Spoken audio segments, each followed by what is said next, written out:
was in the midst of the four beasts, and I looked, and behold, a pale horse, and his name that sat on him was Death, and hell followed with him.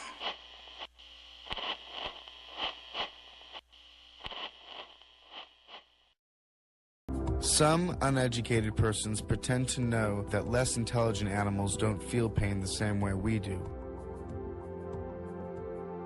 In truth, we know very little about how specific animals may feel, except that they must also submit to the universal law that causes every organism dying by unnatural means to suffer greatly before that final release. But it's nonsense to say that animals do not suffer because they have a lower order of intelligence.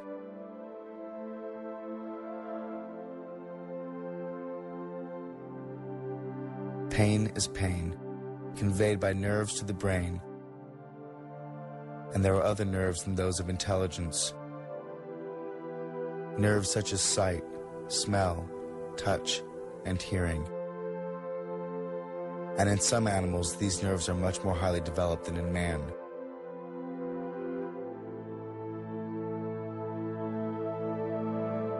We know that there has never been an epoch in which we could learn something about the physiology of man by torturing animals.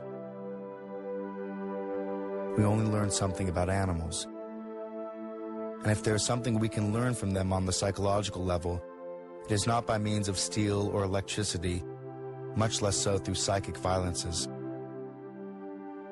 The systematic torture of sentient beings, whatever the pretext and in whatever form, cannot achieve anything more than it already has.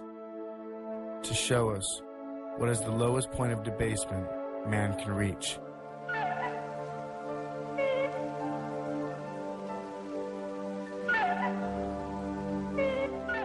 If that's what we want to know.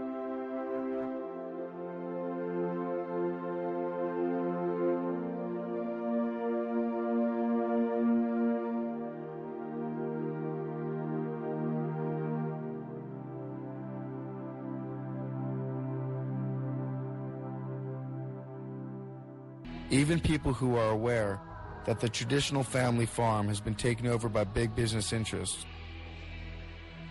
that the clothes come from slaughtered cows, that their entertainment means the suffering and death of millions of animals, and that some questionable experiments go on in laboratories, still cling to a vague belief that conditions cannot be too bad, or else the government or the animal welfare societies would have done something about it. After all, the victims of whatever it is that goes on in all these awful places are not members of one's own group. If what goes around comes around, what do they get for their pain?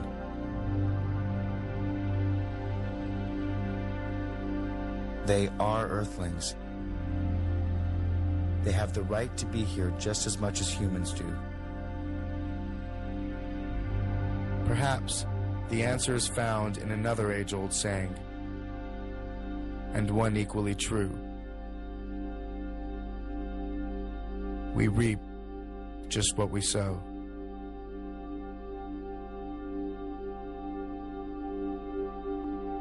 So of course animals feel, and of course they experience pain.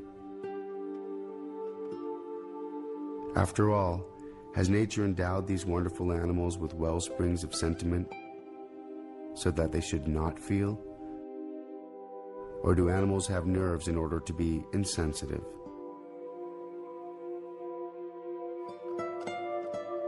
Reason demands a better answer. But one thing is absolutely certain. Animals used for food, used for clothing, used for entertainment, and in scientific experiments, and all the oppression that is done to them under the sun, they all die from pain.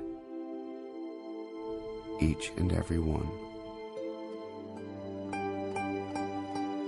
Isn't it enough that animals the world over live in permanent retreat from human progress and expansion? And for many species, there is simply nowhere else to go. It seems the fate of many animals is either to be unwanted by man or wanted too much. We enter as lords of the earth, bearing strange powers of terror and mercy alike. But human beings should love animals as the knowing love the innocent, and the strong love the vulnerable. When we wince at the suffering of animals, that feeling speaks well of us, even if we ignore it. And those who dismiss love for our fellow creatures as mere sentimentality overlook a good and important part of our humanity. But it takes nothing away from a human to be kind to an animal. And it is actually within us to grant them a happy life, and a long one.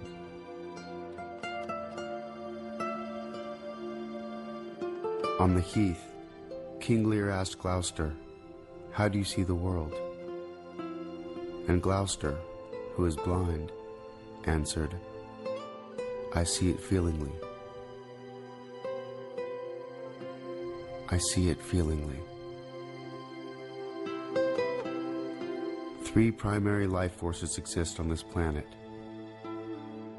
nature, animals, and humankind.